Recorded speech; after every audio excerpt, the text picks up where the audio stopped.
This is KGW News at noon. Good afternoon, I'm Drew Carney, and we start today with breaking news out of Clark County. A suspect is dead after a shooting with Clark County Sheriff's deputies in Brush Prairie. Now, we don't have a lot of information at this point, but here's what we do know. The Sheriff's Office has not said who fired the shots during this incident. We do know that a male suspect is dead, and there's no deputies that were injured. Deputies arrived in Brush Prairie around midnight for a welfare check. They say it appeared a man was holding a woman against her will. Deputies tried to detain the man, and that's when they said the suspect pulled out what they thought was a gun. That was according to a department spokeswoman. We have a reporter working to gather more information on this, and we'll have an update for you this afternoon during KGW News at 4. Also new here at noon, we learned this morning that 3 teenagers have escaped from the McLaren Youth Correctional Facility in Woodburn.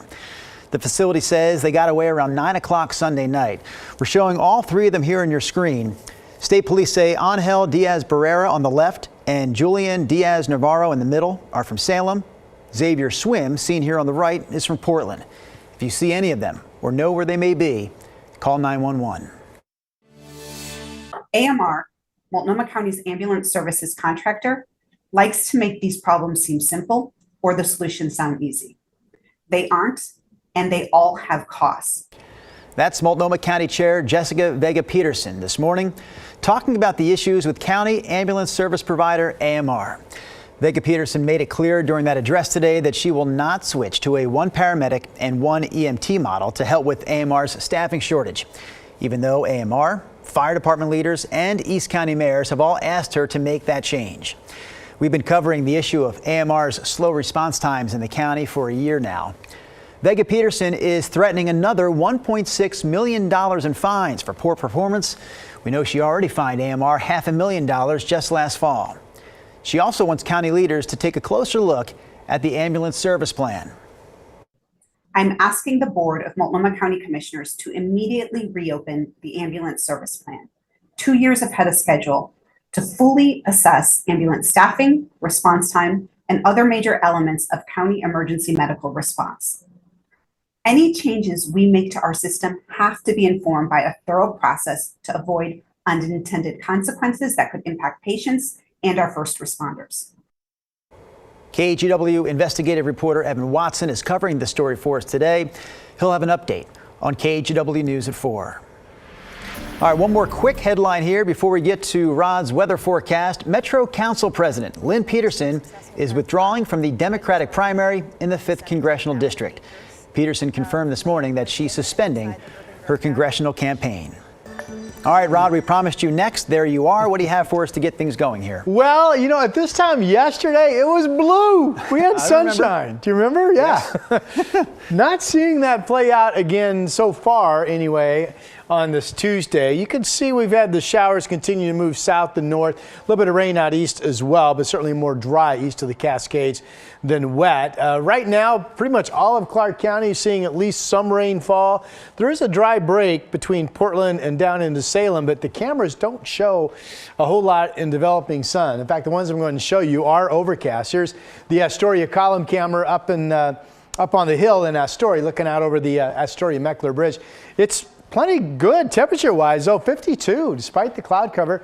Downtown Portland is cloudy, and we are at 49, so that's pretty comfortable. Winds are generally light. We could certainly open up some sunshine, but we will keep the shower chances alive throughout the remainder of today. 55 degrees for you at 4 o'clock. If you've heard wind of this big strong front coming in this Sunday into Monday, lowering snow levels, that is still showing up. We'll talk about that in my complete forecast. All right, looking forward to that, Rod. Thank you. Investigators continue to work to determine what caused the fire that shut down Heidi's in Gresham this past weekend. The owner says it's the second time in 3 years that the decades-old restaurant has caught fire. For more on this story, here's KGW's Catherine Cook. Fire started down in the bottom left there. You can still smell smoke outside Heidi's restaurant in Gresham. Charred plywood and melted fencing hang off the backside of the Gresham landmark. Burnt all the way through. They had to do a hole in the roof to make sure there was no attic fire going. Owner Sam Hinshaw says the fire started early Sunday morning. It destroyed several freezers and some other equipment, But fortunately, crews had the flames out before they spread inside. And they thought it to be intentional outside of the building started. It's an unfortunate thing. Fire officials tell KGW this was one of several fires in the area that morning, all under investigation. Another fire started across the street at the Dragon Palace restaurant. The owner shared this security video with us. You can see the fire burning several trees along the back fence. Here's what's left of them now. For Hinshaw and other business owners, it's all a gut punch. We're strategizing how to not be affected and not spend gross amounts of money on thievery and, arson. So it's tough. A few years ago, Hinshaw says someone lit a fire in their bathroom. He says the person had been loitering and was asked to leave before returning disgruntled. Last week, he says someone stole equipment from this construction site next door, and the list goes on. Someone ripped out our door trying to steal our ATM, and it's just kind of countless things that happen. It's just kind of never ending, it feels like. Heidi's has been here for more than 50 years now. And while times are changing, Hinshaw says his focus remains on his employees, now out of work until the restaurant reopens. He started this GoFundMe, hoping to offset their financial burden. And I think that's just the biggest thing, is that we want our employees whole. It's a tough situation for them not being able to work. Everything's really expensive right now, so it's difficult. Again, that was Catherine Cook reporting for us this afternoon. One more note to her story. The owner of Heidi's, who we just heard from there, says he hopes to reopen the restaurant by Thursday. Also, if you have any information that might help with the fire investigation, you're asked to call Gresham Police. The man accused of kidnapping a woman in Seattle and locking her in a cinder block cell in his Klamath Fall home is facing 6 additional charges now, 6 additional federal charges. 30-year-old Nagasi Zuberi was already facing 2 charges, including kidnapping. Now, he'll also stand trial for an alleged second kidnapping in Klamath County and an attempted escape from jail. Authorities caught up with Zuberi in Reno last July, shortly after the woman he's accused of kidnapping escaped from that cinder block cell.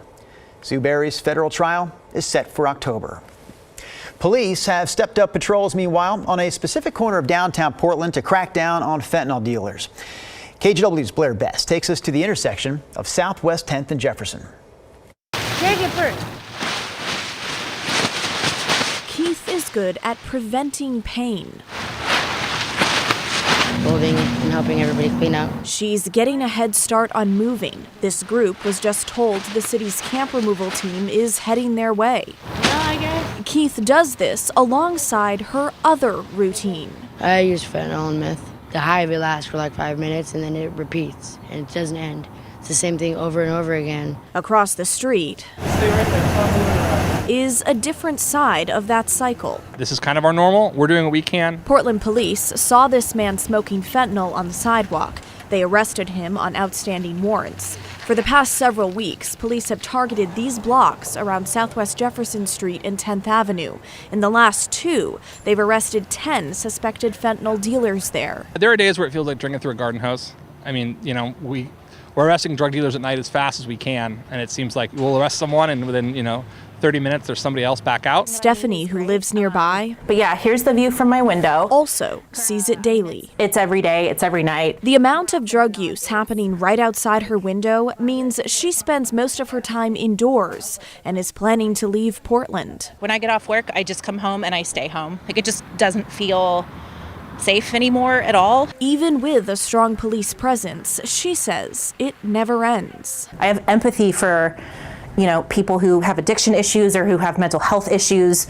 I don't think the current solution is working for anybody. People don't have real consequences for their actions here, so I feel like that might contribute as to why people will keep staying in this vicious cycle. Blair Best, KGW News. By the way, Portland police says at this point they are focused on stopping the sale of drugs, which is a felony under Oregon law, as opposed to stopping drug use in public, which right now is not a crime. All right, take a listen to this now. According to the Sports Business Journal, TV viewership for Blazers games is down this season almost 50%. That's the worst drop in the NBA. The 3 most likely reasons are the trade of Damian Lillard, the team's losing record, And the fact that games air on Root Sports, which is no longer available through Xfinity's standard cable package. Elsewhere across the league, local TV numbers are up. But again, that is not the case here. So we reached out to the Blazers for a response. So far, we haven't heard back. A new partnership between TriMet and the Timbers and Thorns will kick in this weekend with the Timbers season opener. All this year, your digital ticket to a Timbers or a Thorns match will also get you a free ride to and from Providence Park. Game day tickets will work as a TriMet bus or Max Train pass 3 hours before a match and 3 hours after it ends. The Timbers' first match this season is Saturday night at 7:30.